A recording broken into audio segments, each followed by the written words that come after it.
slide a respeito do diagrama de colaboração, né? Então vamos sair um pouco do diagrama de sequência aí e vamos para o diagrama de colaboração, né, que é uma forma alternativa de apresentar a colaboração dos objetos consideravelmente diferente do diagrama de sequência, né?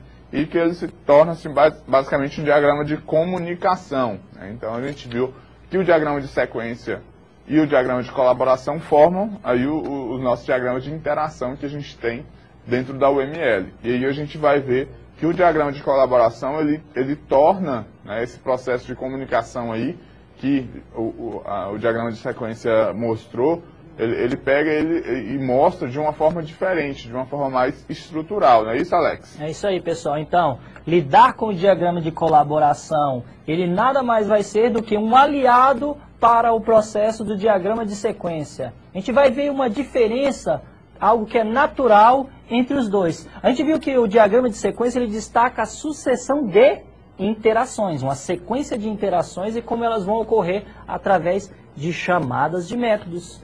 A colaboração, o nosso diagrama de colaboração, um novo diagrama, aí ele vai prezar por destacar o contexto organizacional, olha aí, a organização dos nossos objetos e a maneira em que eles vão interagir.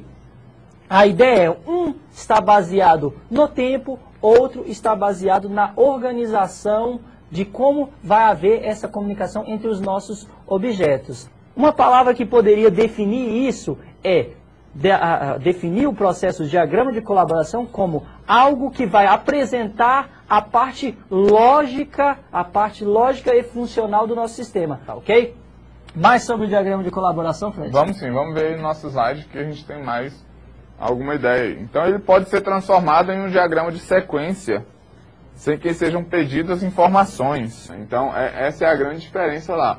O diagrama de sequência ele está mais ligado ao tempo, qual é a sequência correta dos métodos a serem chamados para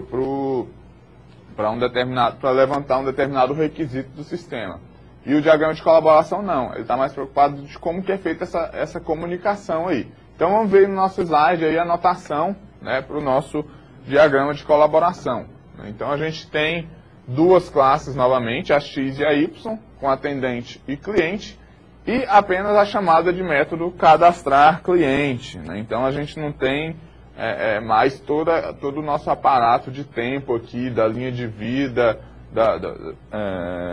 da linha de tempo aqui que a gente tem, né? Então a gente tem apenas um relacionamento entre as duas entidades e está chamando, o atendente vai chamar um método da classe cliente. E a gente tem outras notações também. É isso aí, pessoal. Se vocês observaram, desculpem, se vocês observaram, a ideia é muito parecida, eles são muito semelhantes. Instâncias, objetos de classe, olha aí, a mesma notação que a gente viu no diagrama de sequência. Então, já é algo natural lá, a vinda de um diagrama de sequência para um diagrama de colaboração e vice-versa.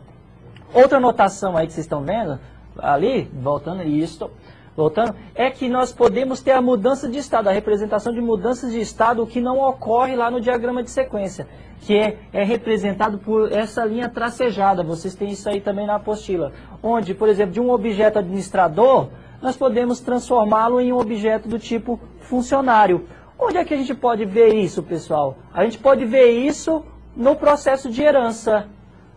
Isso é mais nítido na implementação quando nós falamos de herança, onde um administrador pode herdar de um funcionário, ser um funcionário com mais poderes, mas ele continua sendo um funcionário e ele aí pode, no caso, atender a um cliente, cadastrar um cliente. Então, esse processo de mudança de estado é algo natural na implementação que deve estar presente no nosso diagrama de colaboração também, ok? Continuando aí, outra anotação, pessoal, é a notação de objeto ativo. Ele consiste só em definir que o nosso objeto, que um determinado objeto dentro de um diagrama, ele vai estar destacado, por exemplo, com uma linha mais forte, tá? Nós temos que considerar ainda que pode ocorrer que muitas ferramentas não deem algumas dessas notações. Elas estão definidas na UML, mas pode ser que as ferramentas não tenham se preocupado com isso,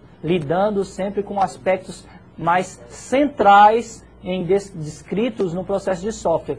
Através desse estado ativo, a gente consegue aí colocar um pouquinho de tempo no nosso diagrama de colaboração, um pouquinho do trabalho de tempo, porque vocês vão estar dizendo que um determinado estado está ativo ali, um determinado objeto está ativo naquele momento, depois outro objeto está ativo na comunicação. Então isso pode acrescentar valor ao diagrama de colaboração.